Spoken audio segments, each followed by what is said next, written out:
When this episode airs, it will be after the Transgender Day of Visibility. However, I want to take a moment to discuss the Transgender Day of Visibility and do something I don't typically do on my podcast and get personal. The Transgender Day of Visibility means a lot to me because of the relationship I have with my own loved one and the advice I often give to families that speak to me. What I'm talking about is one of the very special connections I have with my loved one is the few opportunities that I had to be with them at my computer when I got to spend time with them. I'd take them over to my computer and we would look up transgender pioneers. This was especially after they transitioned when, it was cool to hang out and do things like that. And we would look it up and we'd find articles that had lists of transgender pioneers, and we would read about all the various people. And I wanted them to learn some of the history of the people that came before them, people like Marsha P. Johnson and Sylvia Rivera. And I wanted them to understand the breadth of possibility and how things were changing, how transgender people had always existed. So I wanted them to understand that history, as well as all the different people that were out there doing a variety of things. I remember learning about transgender clergy and transgender military people, like Army Staff Sergeant Shane Ortega. And my loved one was very much into sports. So at the time, Kai Alums was playing in the NCAA, and we learned about that. And we learned about Chris Mosier, the first openly transgender athlete on a U.S. team, national team. And he even had a Nike commercial, which while on the computer we looked up and watched. And we learned about entrepreneurs and inventors like Martine Rothblatt was probably one of my favorite stories, especially as a physician, because Martine is a lawyer and an MBA and started satellite radio and so talented. And Martine had a child with primary pulmonary hypertension, which at the time its only treatment was an IV infusion, which seemed so barbaric, and Martine wanted to find a better way to give their child treatment, and so began doing their own research and created a team of researchers to come up with a better treatment, started their own medical company, and founded the now oral treatment for primary pulmonary hypertension. That's why there's now a pill to treat it rather than having to go in for regular IV infusions, all for the love of a child. That was done by Martine Rothblatt. We learned about musicians like Billy Tipton. We learned about movie creators. At the time that we would look through the transgender pioneers, we only knew of Lana Wachowski before her sister had come out. So we would read about Lana. And we learned about physicians like Dr. Alan Hart, who transitioned in 1917. And although he had to move city to city as he kept getting outed, he contributed to medicine of using the X-ray to screen for tuberculosis, therefore saving many lives because they didn't screen, they waited until there were symptoms. But because of his discovering as a radiologist how to screen and use the X-ray for tuberculosis, he could identify patients that had tuberculosis much sooner, therefore being able to separate them from patients that didn't, therefore decreasing the spread of tuberculosis. I remember when Laverne Cox was on the cover of Time magazine as the first openly transgender person on that cover, and buying that magazine, and I couldn't wait till the next time I saw my loved ones so I could give them that magazine and show them that cover. And I remember how their face lit up to see it. As my loved one got older, I didn't get to spend that kind of time with them as much. But I would still once in a while say, hey, did you hear? And I would still tell them about a new pioneer. Like I remember when Dr. Rachel Levine became the Assistant Secretary for Health. And as they continue to get older, I see them and talk to them less. And it's probably not as cool or fun to hear from me, but I still once in a while say, hey, have you heard about this person? Do you know this person? Did you know about what they did? I try to make it relevant to them or their interests or something about them.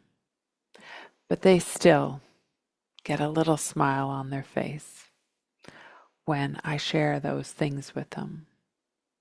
And although they may choose not to be visible, as so many transgender people are choosing right now, and each person must choose for their own safety what is best for them.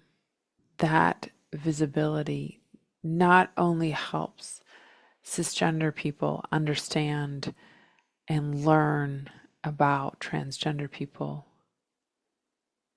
it helps transgender people see themselves and see others that are like them. For example, one person I forgot to mention on my computer was Jazz Jennings and her family. You can watch their famous interview with Barbara Walters on YouTube. And although I know my loved one watched it with their family, or their family at least watched it themselves, that was the only transgender child they knew of at the beginning. That was it. And then as they got older, I remember hearing about how they watched Pose, the TV show, and it gave a representation that I think spoke to them of all these different ways in which people express themselves in their gender. And I remember them talking to me about how all the actors, so many of the actors themselves were transgender. And then they began to learn about the actors themselves. And I remember them talking to me about, for example, Angelica Ross, who was one of the actors in that show, who not only was an actor, but was a CEO. She was a self-taught computer programmer and became a CEO of her own company and then taught others and gave them jobs and taught them how to be computer programmers. I would see in these conversations we would have about others that were visible a certain pride that came into my loved ones' body language, into their facial expressions. It's why many times when families come to me and talk to me and ask me for advice, one piece of advice I give is take some time and learn the history. Take some time and Google transgender pioneers. Find out the famous people, the people that are visible who are transgender, but in all areas. Like, yes, look at actors, but look up transgender politicians, look up transgender musicians, look up transgender scientists, entrepreneurs, inventors. Look at them through history as well. Look at transgender activists, people like Bambi Salcedo. Look, learn, learn together, share the rich history.